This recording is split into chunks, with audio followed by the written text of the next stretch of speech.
Shooting हमने की 40 दिन तक शूटिंग की हमने श्रीनगर में। किसी दिक्कत का सामना नहीं करना पड़ा हमें। आई थिंक चीज़ें बदलेंगी, आहिस्ता-आहिस्ता बदलेंगी क्योंकि ओवरनाइट तो कोई चीज़ एक ही दिन में नहीं बदलती। मैं कहानी सुन रहा था तो मैं बार-बार फैक्ट चेक कर रहा था। पर्दे पर दिलों को तोड़ने से लेकर रोल्स के स्टीरियोटाइप्स को तोड़ने से लेकर अपनी एक नई इबारत लिखने वाले इमरान हाशमी मेरे साथ हैं। ग्राउंड ज़ीरो जिनके लिए न सिर्फ एक फिल्म है बल्कि एक मिशन है और उसका ट्रेलर आप सभी ने देखा है और हर तरफ उसकी चर्चा है।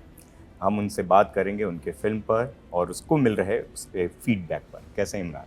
ठीक हो आप कैसे हो? जैसा कि मैंने बोला, ग्राउंड ज़ीरो वो जी। सिर्फ एक फिल्म नहीं लग रही है, आपने उसको मिशन की तरह जिया है। आपके लिए ग्राउंड ज़ीरो क्या है? हमारे बीएसएफ के बहादुर जवानों का पिछले 50 इयर्स में सबसे कह सकते हैं महत्वपूर्ण बहुत इम्पोर्टेंट मिशन रहा है हमारे देश की नेशनल सिक्योरिटी के लिए, एज सिटीजन्स हमारे सिक्योरिटी के लिए। 2000 में जैश ए मोहम्मद टेररिस्ट ऑर्गेनाइजेशन का जन्म हुआ था और उस वक्त मिस्टर वाजपेयी की गवर्नमेंट ने एक रेड अलर्ट सिचुएशन कहा था कि हमारे सारे सिक्योरिटी एजेंसीज़ को कि किसी भी तरह से गाज़ी बाबा जो उसके कमांडर हैं उनको पकड़ना है और इस ऑर्गेनाइजेशन को डिस्टेबलाइज करना है। तो तब बीएसएफ के हमारे ऑफिसर्स ने तय कर लिया कि इस ऑर्गेनाइजेशन को एक मुंह तोड़ जवाब देना है। तो ये इसका एक सिग्निफिकेंस रहा है और as an actor I feel ये एक आपको आपके कंधों पर, आपके पूरे क्रू के कंधों पर एक बहुत बड़ी रिस्पॉन्सिबिलिटी आ जाती है कि आप एक ऐसे मिशन को आप प्रोजेक्ट कर रहे हैं स्क्रीन पर जो एक डिफाइनिंग मोमेंट था हमारे हिस्ट्री में और हमारे बीएसएफ के जवानों को एक तरह से सिनेमैटिकली रिप्रेजेंट करती है ये फिल्म। और ऐसी कहानी है जो सबको इसके बारे में जानना चाहिए, तो एक बहुत बड़ी रिस्पॉन्सिबिलिटी है। एक तो मैं देख रहा था कमेंट्स में लोगों ने ये कहा कि फोर्सेस पे, चाहे वो आर्मी हो, एयरफोर्स हो या नेवी, अलग अलग फिल्में बनी, अलग अलग प्रोजेक्ट्स बने, बीएसएफ को लेकर पहली बार ऐसी कहानी है जो बहुत ही रियलिटी से जुड़ी हुई है। ऐसा नहीं लग रहा है कि बहुत जिंगोइज्म है उसमें। जी, और जी। वो एक थिन लेयर रहता है जो जी। जिसको आपने और मेकर्स ने बहुत ही बारीकी से संभाल के रखा है। Correct. पहली बार जब आपको इस कहानी के बारे में बताया गया, क्या फीलिंग्स थे आपके? आई थिंक वो एक चीज़ मैं भी इस तरह से इसको एनविजन कर रहा था जब तेजस ने मुझे स्क्रिप्ट सुनाई और मैं जानता था जब एक्सेल आपकी एक्सेल मूवी इस फिल्म से जुड़ी है तो वो इसको किसी भी आर्टिफिशियल अननेसेसरली जो जिंगोइस्टिक टोनालिटी से पिच नहीं करेंगे। तो खुशी की बात ये थी कि तेजस भी इसको इसी विजन से देख रहे हैं। हाँ, फिल्म को एंटरटेनिंग होना है, ड्रामेटिक होना है और ड्रामा तो इस कहानी में ही है, इसके रग-रग में है क्योंकि जिस तरह इन्होंने 2 साल तक ये ऑपरेशन प्लान किया और क्या-क्या हादसाएँ हुई, क्या-क्या चीज़ें घटी जब ये 2 साल प्लान कर रहे थे। वो खुद में एक बहुत ही एक नेल बाइटिंग और थ्रिलिंग स्क्रिप्ट में हर चीज़ उस चीज़ में है। बस इसको एक रूटेडनेस और एक ऑनेस्टी और ट्रूथफुल कॉन्टेक्स्ट के साथ बनाना बहुत ज़रूरी था, जो हमने किया। एंड फाइनली आपके लिए जब आप जाके कंज्यूम करेंगे, देखेंगे तो आपको महसूस होगा। और बहुत कमाल, मतलब वो जो आप बोल रहे हो ना, ड्रामा है फिल्म, दुबे जी उनकी खुद की कहानी बड़ी सिनेमैटिक और फिल्मी है। मतलब वो जो इंसिग्निया है जो उनको डायरेक्टर जनरल ने दिया था, कैसे वहाँ गोली लगती है और वो पूरा बस जो है वो डाइवर्ट हो जाता है, उनकी जान बचती है, ये पूरा अपने आप में पूरी फिल्मी कहानी है, लेकिन वो रियलिटी में उनके साथ हुआ है। आई थिंक इतनी सारी चीज़ें जब मैं कहानी सुन रहा था, तो मैं बार-बार फैक्ट चेक कर रहा था। मैं राइटर से पूछ रहा था कि अब एक्चुअली इस तरह ये चीज़ घटी थी और थैंकफुली दुबे जी और हमारे बीएसएफ के ऑफिसर्स इनके संपर्क में थे जब वो कहानी लिखी जा रही थी, तो सब कुछ फैक्ट चेकिंग के साथ, रिसर्च के साथ इन्होंने स्क्रिप्ट में डाला है। But it's quite extraordinary. अगर आपने मीडिया में भी इसका कुछ जिक्र आपने कुछ पढ़ा होगा गाजी बाबा के डेथ के बारे में या इनकाउंटर के को लेकर, वो बहुत ही एक सरफेस लेवल पे चीज़ है। 2 साल तक दुबे जी ने क्या किया, किस तरह इसकी प्लानिंग हुई, किन-किन चीज़ों की एक उनका सामना करना पड़ा, कठिनाइयों का, वो भी एक बहुत ही इंटरेस्टिंग चैप्टर है जो हमने फ़िल्म में दिखाया है। बीएसएफ की जो हिस्ट्री है, मुझे याद है कि 2015 में 50 साल जब पूरे हुए थे, तो इस ये जो शौर्य गाथा है, वो सबसे बड़ी कहानी, मतलब सबसे बड़ी जो इम्पोर्टेंट हिस्ट्री है उसमें उनको गिना गया। जी। और ये सबसे ऐसा एक मिशन था जिसमें किसी को मतलब कोई सिविलियन हर्ट नहीं हुआ। सिर्फ जो बीएसएफ के एक जवान थे बलबीर जी, उनकी बलबीर सिंह शहादत हुई। जी। उसके अलावा इतने कमाल तरीके से जो बीएसएफ के कमांडेंट साहब थे उन लोगों ने इतने अच्छे से इसको परफॉर्म किया। मेरे ख्याल से ये अनसंग हीरोज़ की कहानी बहुत इम्पॉर्टेंट है जब हम बात करते हैं इस समय कि ऐसी कहानियाँ जो हमारे बीच की हों या और वो लेकर आएँ, तभी वो फिल्में लोगों को ज़्यादा रिलेट कर पाएंगे, जी। फिल्म देख पाएंगे उसको। जी। हाँ, आई थिंक एज़ सिटिज़न्स हम जानते हैं कि ऐसी-ऐसी सैक्रिफाइसेस हुई हैं। लेकिन इन कहानियों को दोहराना और ऑडियंस के सामने पेश करना बहुत ज़रूरी है, क्योंकि इसके पीछे जो काम लगता है, जो सैक्रिफाइसेस ये सोल्जर्स देते हैं अपनी जान को लेकर, और इनकी फैमिलीज़ का भी एक बहुत बड़ा योगदान होता है इस चीज़ में, जो हमारी फ़िल्म में दिखाया गया है। उनका भी एक इमोशनल सपोर्ट, वो भी हमारे अनसंग हीरोज़ हैं, हमारे बीएसएफ जवानों की फैमिलीज़। तो वो सारी सैक्रिफाइसेस को अच्छी तरह से पेश करना स्क्रीन पर, वो बहुत इम्पोर्टेंट है। और ये किस तरह हमारे सोसाइटी को ये इनडायरेक्टली या डायरेक्टली किस तरह इफ़ेक्ट किया है, क्योंकि हमारे देश में जो दहशत फैला रखी थी जैश ए मोहम्मद ने 2000 और 2003 के बीच, इस ऑपरेशन की वजह से वो ऑर्गेनाइजेशन 13 साल तक डिस्टेबलाइज हो गई। जी। तो इसका एक इतना फार रीचिंग और पॉजिटिव इम्पैक्ट रहा है। उसके बाद उन्होंने 2016 में अटैक प्लान किया था पठानकोट एयरबेस का, लेकिन 2003 के बाद 13 साल तक गाजी बाबा को गिराने के बाद कंप्लीटली डिस्टेबलाइज हो गया था ऑर्गेनाइजेशन, और ये इसके ऑपरेशन की वजह से है जो दुबे जी ने लीड किया। जी, वो जो परिवार की आप बात कह भी रहे हैं, उसमें वो फ़िल्म में डायलॉग के ज़रिए दिखता भी है, जब सही बोलती हैं कि कश्मीर में वर्दी का मतलब जानते हो कि अगर गोली नहीं मारोगे तो खुद गोली खाओगे, कुछ इस तरह का जी, जो डायलॉग जी, है, जी। वो बहुत ऐसा लगता है। और कई जगह पे जो जिस तरीके से आपने एक इमोशनल, सिर्फ़ एक फ़ौजी के तौर पे नहीं, लेकिन जो एक इमोशनल उसका वो इंटेंसिटी है, वो सब भी कई सीन्स में ट्रेलर में दिख के आ रहे हैं। आपके लिए प्रोसेस क्या रहा? क्योंकि ये एक चैलेंजिंग रोल था। ये प्रोसेस यही था कि आपको पूरी शिद्दत के साथ, रिसर्च के साथ बैक्ड स्क्रिप्ट को पेश करना है ऑडियंस के सामने। तो थैंकफुली इसमें एक पूरी टीम का एक इसमें योगदान रहा है, और हमारे बीएसएफ के ऑफिसर्स और दुबे जी में संपर्क में थे, और जो कुछ भी हम पेश कर रहे थे ऑन स्क्रीन, वो पूरा उनसे बात करके, पूरी एक डिटेल के साथ अकाउंट लेकर, फिज़िकली वो जिस तरह उस वक्त उनका स्टेट मेंटली भी क्या था, उनका इमोशनल स्टेट क्या था, उन सब चीज़ों को अच्छी बारीकी से तराश के ये एक तरह से स्क्रीन पे लेके आना, वो क्योंकि उनकी कंट्रीब्यूशन रही है। मैं नहीं कहूँगा कि इसमें ऑफ कोर्स हमारी मेहनत तो रही है, बट उनका एक सपोर्ट सिस्टम जो रहा है बीएसएफ का और दुबे जी का, उसके वजह से एक क्रेडिबिलिटी आई है एक पूरे फिल्म में। बीएसएफ के पूरे ट्रेनिंग कैंप पे हमने शूटिंग की, वहाँ के जवानों से हमारा उठना बैठना था। 15 दिन तक हमने उनके कैंप में शूटिंग किया, 20 दिन तक। तो वो एक क्रेडिबिलिटी वहाँ से आई है कि हर चीज़ उन्होंने हमें सिखाई। जैसे बीएसएफ के ऑफिसर्स हमारे शूट पे रहते थे, और छोटी-छोटी चीज़ें जिस तरह सैल्यूट करते हैं, इसका एंगल किस तरह होता है, या वो टोपी किस तरह पहनते हैं, और मेडल्स किस तरह, वो एक यूनिफॉर्म का डेकोरम क्या होता है, वो हर चीज़ को उन्होंने। इवन वो ग्रेनेड, ओरिजिनल ग्रेनेड भी दे दिया गया हाँ, था। जो मैंने कहा कि तुम लोग शूट कर लो इसके साथ, मैं जा रहा हूँ क्लाइमेक्स क्लाइमैक्स में। तो आई थिंक वो ऑथेंटिसिटी वहाँ से आई है। जी।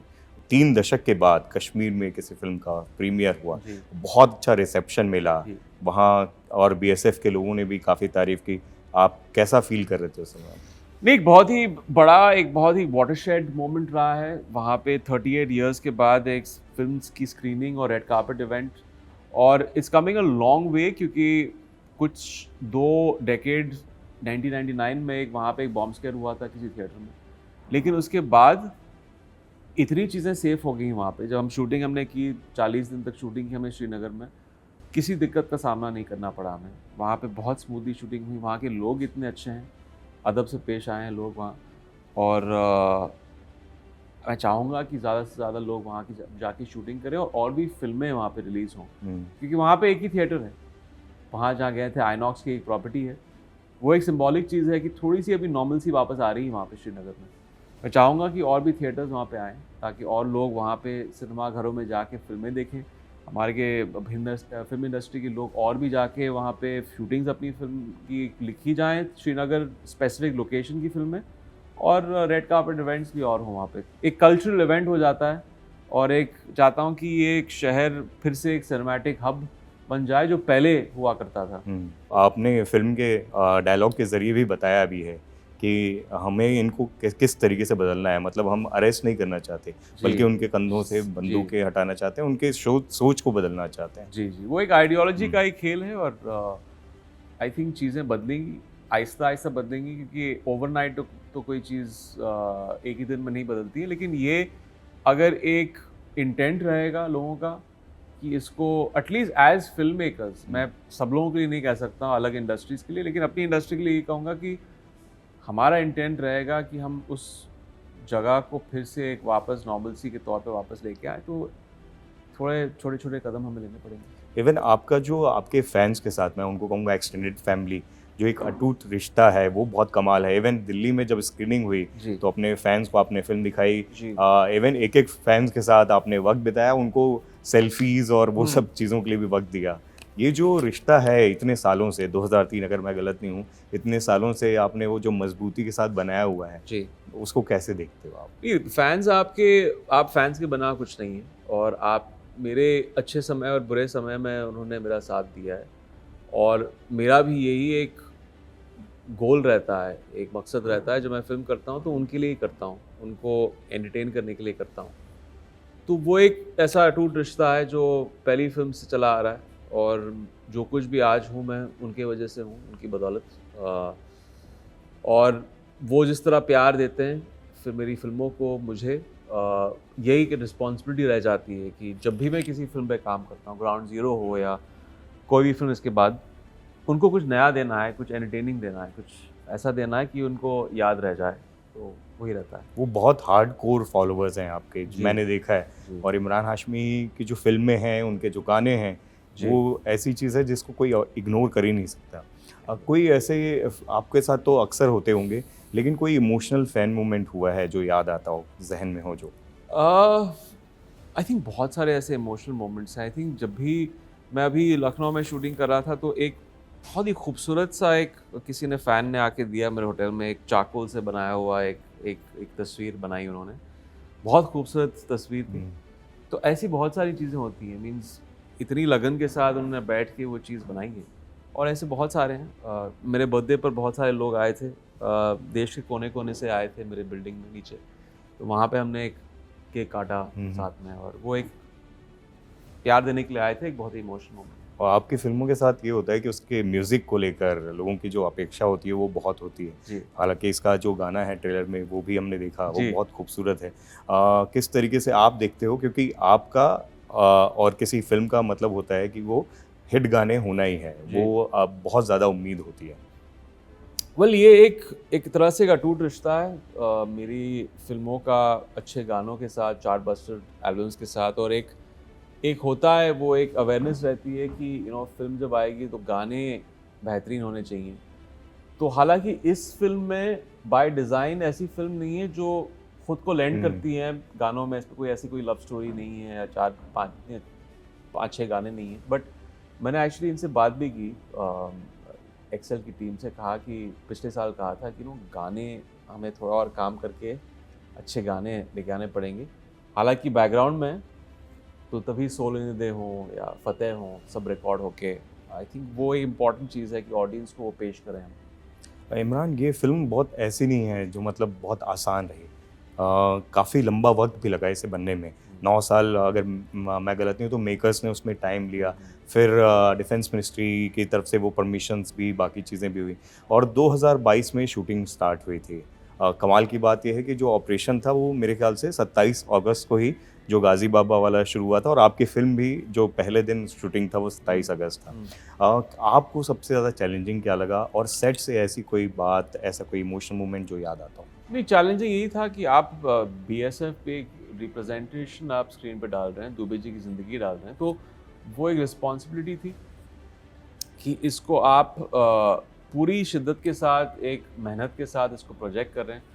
और शूटिंग में जाने से पहले जो एक प्री प्रोडक्शन का काम है, वो बहुत मेहनत का था। पूरे क्रू का फैक्ट चेकिंग करना या रिसर्च बेस्ड मटेरियल इकट्ठा करना, दुबे जी से हो या बीएसएफ के ऑफिसर से हो, वो एक चीज़ थी। और आई थिंक सबसे मेमोरेबल बात यही थी, शूटिंग शुरू होने से पहले जब हम बीएसएफ के कैंप पे गए थे और वहाँ से हमने उनसे ट्रेनिंग ली, वेपन की फायरिंग से लेकर हर चीज़ उनके ज़िंदगी के बारे में जानना, वो बहुत फ़ायदेमंद रहा। क्योंकि फिर हम सब कैरेक्टर में एक तरह से घुस गए थे, क्योंकि पूरा एक कलेक्टिव व्यू पॉइंट हमारा बीएसएफ के ऑफिसर से उठना बैठना वो सब हमने निचोड़ लिया था वहाँ से, ट्रेनिंग कैंप से।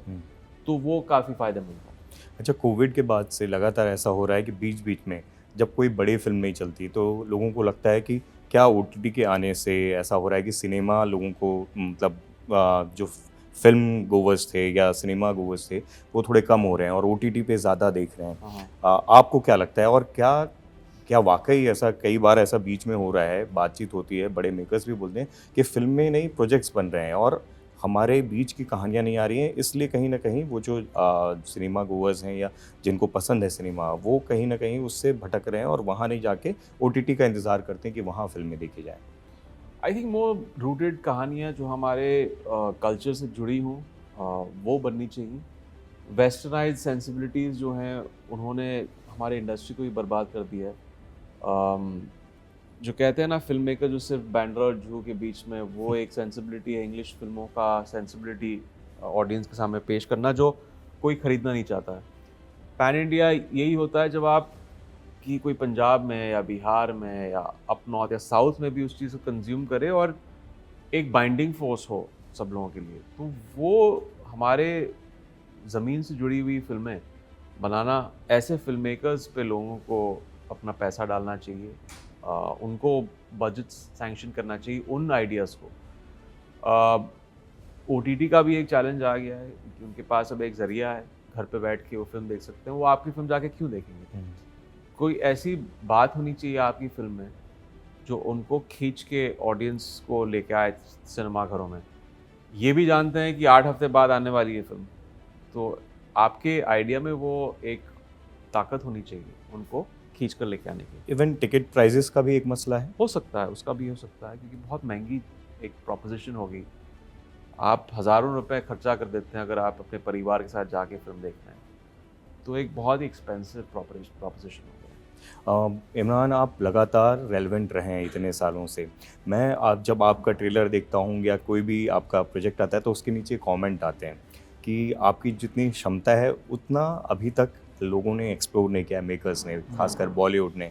इसको कैसे देखते हो? मुझे लगता है कि आप पे भरोसा और प्यार है बहुत ज़्यादा, लेकिन एक्सपेक्टेशन भी उस हिसाब से बहुत ज़्यादा है और वो कहीं न कहीं मेकर्स ने अभी एक्सप्लोर नहीं किया है। I think that's a good thing कि लोगों को लगता है कि अब भी वो स्कोप है, और भी डिमेंशंस हैं जो मैं एज एन एक्टर एक्सप्लोर कर सकता हूँ। ये बात शायद डरावनी होती है अगर लोगों ने वो कहते हैं कि हर हर कुछ एक्सप्लोर कर लिया है, तो इसमें फिर कोई नयापन नहीं होता। बट यही एक मकसद रहता है मेरा कि हर फ़िल्म के साथ मैं किसी नए फ़िल्म मेकर के साथ कुछ नया एक्सट्रैक्ट करने की कोशिश करूँ, खुद की पर्सनैलिटी से, अपने एक्सपीरियंसेस से, और एक नई कहानी पेश करूँ ऑडियंस के सामने। कमाल की बात ये रही है कि आपने हमेशा, जैसे मैंने शुरू में ही बोला, कि वो जो एक फ़ॉर्मूला होता है वो फ़ॉलो नहीं किया, हमेशा स्टीरियोटाइप को तोड़ा है। हालाँकि मुझे लगता है कि इसमें मीडिया का भी रोल है कि वो एक तरह का ख़ास टैग आपको लगाए थे, लेकिन शांघाई जैसी फ़िल्म भी है, फिर ग्राउंड ज़ीरो भी है और आपने फ़िल्म दर फ़िल्म अपने आप को इवॉल्व किया है अलग तरीके से। वो एक ठहराव है आपकी अदा में भी और आपकी खुद की पर्सनैलिटी में वो दिखाई देता है। Thank you. तो ये जो हमेशा आप कहीं न कहीं एक अदाकार के तौर पे एक्सपेरिमेंट करते हो या जो चीज़ें हैं वो ज़हन में चल रही होती हैं कि हर रोल के साथ कुछ अलग चीज़ें करनी है? You are as good as the roles are offered to you. तो उम्मीद यही रहती है कि मैं कुछ, जब एक डायरेक्टर मेरे पास आए तो ये ऐसा होना चाहिए कि मैंने पहले इसको प्ले नहीं किया है, ये जॉनर की फ़िल्म मैंने एक्सप्लोर नहीं की है, या इस किस्म का किरदार पहले प्ले नहीं किया है। इसके साथ भी यही मकसद था। मुझे एक ऑफिसर का रोल पेश किया गया जो मैंने पहले इस तरह एक्सप्लोर नहीं किया था, और मैं ऑडियंस को कुछ नया पेश कर रहा हूँ। तो वही एक मकसद रहता है। और जब ऐसे फ़िल्म मेकर्स मेरे पास आते हैं, जैसे एक्सेल मूवीज़ मेरे पास आए, तो आपको फिर इसको दोनों हाथों से एक तरह से बटोरना पड़ता है, और इसका एक तरह से पूरा मज़ा लेना चाहिए कि आप इस पे मेहनत करें और ऑडियंस को एक ऐसा नया डायमेंशन पेश करें जो उन्होंने पहला देखा नहीं होगा। इस समय अदाकार के तौर पर एम्बिशन क्या है? बस यही कि अलग अलग किस्म के कैरेक्टर्स करूं और फिल्में करूं, लोगों का मनोरंजन करूं, एंटरटेन करूं, यही।